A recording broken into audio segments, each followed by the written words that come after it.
अस्सलाम वालेकुम स्टूडेंट्स, आज फिर एक नए टॉपिक के साथ हाजिर हूँ।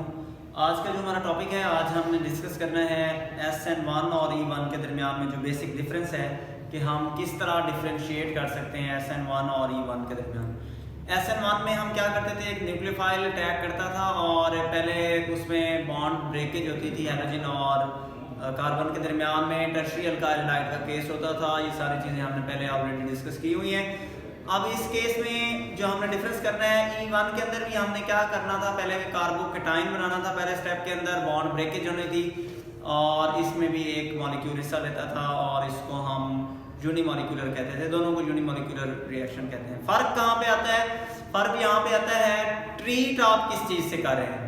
बच्चों यहाँ पे एक और कंसेप्ट भी आपको देता चलो।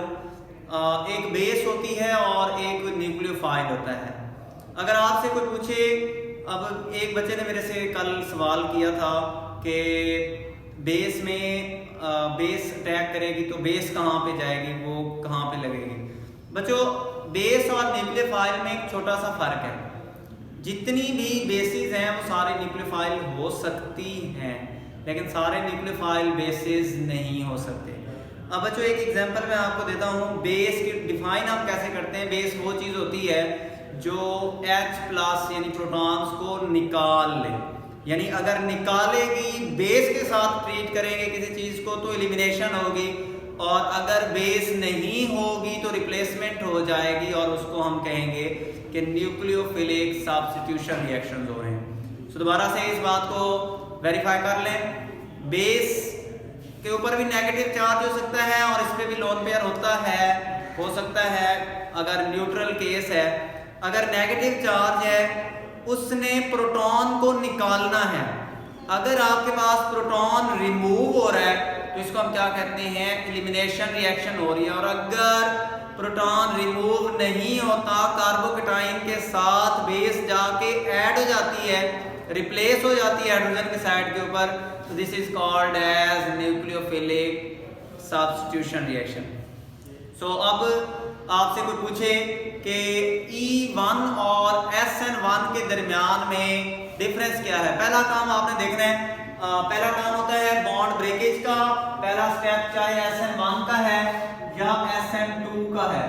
फर्स्ट स्टेप जो होगा वो होगा आपके पास SN1 और SN2 के E1 के दरमियान में, SN1 और E1 के दरमियान में जो फर्स्ट स्टेप है, फर्स्ट स्टेप में क्या होता है बच्चों, बॉन्ड ब्रेक होता है। तो इसको हम कहते हैं कि this is formation of carbocation step. इस स्टेप में कार्बोकेटाइन बनेगा। अब कार्बोकेटाइन कैसे बनता है, ये अब हम इसकी तरफ आते हैं। कार्बोकेटाइन बच्चे आपके पास कोई टर्शियरी अल्काइल हैलाइड मौजूद है, यहाँ पे CH3, इधर भी CH3, यहाँ पे भी CH3 और इस साइड पे कोई हैलोजन, फॉर एग्जांपल आपके पास Br मौजूद है, ब्रोमीन मौजूद है। अब बेटे होगा क्या, जो पहला स्टेप होता है, पहला स्टेप के अंदर आपने अगर पोलर सॉल्वेंट देना है, दोनों केसेस के अंदर, तो पोलर सॉल्वेंट के केस के अंदर रिवर्सिबल स्टेप होगा और इस स्टेप में कार्बोकेटाइन बन जाता है और इस कार्बोकेटाइन के अंदर एक साथ में बॉन्ड ब्रेक हो जाता है, ब्रोमीन Br नेगेटिव की फॉर्म में चला जाता है। तो दोनों केसेस के अंदर जो पहला स्टेप है वो कॉमन स्टेप है, तो इसको आपको परेशान होने की इसमें जरूरत नहीं है। अब हम आते हैं दूसरे स्टेप के अंदर, जो होता है दूसरा स्टेप। इस दूसरे स्टेप में थोड़ा सा फर्क होगा। अब वो कैसा फर्क होता है बच्चों, ये कार्बोकेटाइन तो बन गया है, इस कार्बोकेटाइन का आपने दो चीजों के साथ इसका रिएक्शन कर देना है। एक आपने इसका रिएक्शन करना है किसी बेस के साथ और दूसरा रिएक्शन करना है किसी न्यूक्लियोफाइल के साथ। जब बच्चे आप इसका किसी बेस के साथ रिएक्शन करते हैं तो बेस की मौजूदगी में जब आप इसका फॉर एग्जांपल इसी चीज को पकड़े तो आपके पास कार्बोकेटाइन बना हुआ है, CH3 इधर है, इधर भी CH3 है और यहाँ पे CH3 है। इसका आपने ट्रीट करना है दो तरीकों से। एक आप ट्रीट कर दें किसी बेस के साथ जिसको मैं रिप्रेजेंट कर रहा हूं B के साथ, और दूसरा इसको ट्रीट कर दें किसी न्यूक्लियोफाइल के साथ जिसको मैंने NU लिखा हुआ है। बच्चों जो बेस होती है उसकी प्रॉपर्टी होती है उसने हाइड्रोजन को यानी प्रोटॉन को निकालना है। जब प्रोटॉन निकलेगा तो प्रोटॉन बीटा कार्बन से निकलता है और बीटा कार्बन से जब निकलेगा तो अल्कीन्स बनेंगे। तो आपके पास जो प्रोडक्ट बनेगा इन दोनों केसेस के अंदर, अगर बेस के साथ किसी चीज ने रिएक्शन किया तो यहां से कार्बन कार्बन के दरमियान में डबल बॉन्ड बन जाएगा। अब वो ये भी हाइड्रोजन यहां से भी निकाल सकता है, इस कार्बन से भी, इस कार्बन से भी और इस कार्बन से भी इक्वल चांसेस हैं किसी एक से निकाल ले।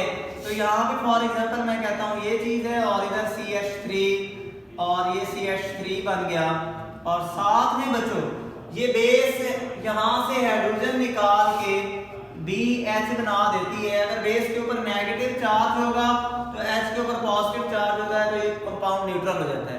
और अगर बेस होगी लोन पेयर मौजूद होगा तो इसके ऊपर पॉजिटिव चार्ज आ जाएगा। तो ये छोटा सा हमने काम क्या किया, हमने यहाँ पे बीटा हाइड्रोजन निकाला। बीटा हाइड्रोजन जब निकला तो हाइड्रोजन प्रोटॉन को निकालने वाली चीज जो होती है वो बेस होती है। तो ये चीज आपने एक डिफरेंस यहाँ पे, और अगर आपने इसका रिएक्शन करवाया न्यूक्लियोफाइल के साथ, न्यूक्लियोफाइल की एबिलिटी नहीं होती कि वो पॉजिटिव चार्ज में से प्रोटॉन को निकाल दे। सो वो क्या करता है न्यूक्लियोफाइल, वो फौरन पॉजिटिव कार्बोकेटाइन के ये जो पॉजिटिव चार्ज है इस पॉजिटिव चार्ज पे अटैक करता है। और ये अटैक दो तरह से हो सकता है।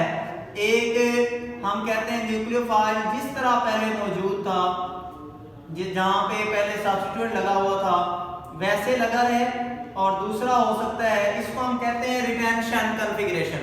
और ये चीजें हमने पहले डिस्कस की हुई है। रिटेंशन हो सकता 50% रिटेंशन ऑफ कॉन्फ़िगरेशन होगी और 50% इसमें जो इन्वर्जन ऑफ कॉन्फ़िगरेशन होगी। तो ये आपने एक डिफरेंस, इसमें जो डिफरेंस आता है वो आपने ये लिख लेना है। दोबारा से मैं रिपीट कर देता हूँ मुख्तसरन। अब इसमें दोबारा से देखिएगा कि SN1 के दरमियान के न्यूक्लियोफिलिक यूनिमॉलिक्यूलर सब्स्टिट्यूशन रिएक्शन और एलिमिनेशन यूनिमॉलिक्यूलर रिएक्शन जो है बीटा एलिमिनेशन यूनिमॉलिक्यूलर रिएक्शन, इस केस के अंदर जो पहला स्टेप होगा, पहले स्टेप में टर्शियरी अल्काइल हैलाइड्स आपने यूज करने हैं। टर्शियरी अल्काइल हैलाइड में पोलर सॉल्वेंट की मौजूदगी में आपके पास कार्बोकेटाइन बन जाएगा और साथ में ब्रोमीन या हैलोजेंस जो है वो हैलाइड की फॉर्म में निकल जाएगी। अब पहला स्टेप दोनों का सेम होता है तो इसको हम कहते हैं दिस इज कॉमन स्टेप। तो ये आपका कॉमन स्टेप होगा, सेम स्टेप होगा, कॉमन स्टेप या इसको आप सेम स्टेप की बात आप इसको कर दें। नंबर 2 पे आपने क्या करना है कि डिफरेंस होगा। सो डिफरेंस किस में आता है बच्चों? डिफरेंस आता है स्टेप नंबर 2 के अंदर। स्टेप नंबर 2 में इस कार्बोकेटाइन को ट्रीट किया किसके साथ? अगर ये कार्बोकेटाइन ट्रीट हो रहा है किसी बेस के साथ तो ये यहाँ से हाइड्रोजन निकाल देते हैं, प्रोटॉन निकल जाता है। प्रोटॉन निकालना बेस का काम होता है। और अगर बेस नहीं है कोई न्यूक्लियोफाइल है, न्यूक्लियोफाइल इस कार्बोकेटाइन के साथ बॉन्ड बना देता है और रिप्लेसमेंट हो जाती है हैलाइड आयन की, हैलाइड ग्रुप की, और इस तरह के जो रिएक्शन होते हैं वो SN1 रिएक्शन में कंसीडर किए जाते हैं।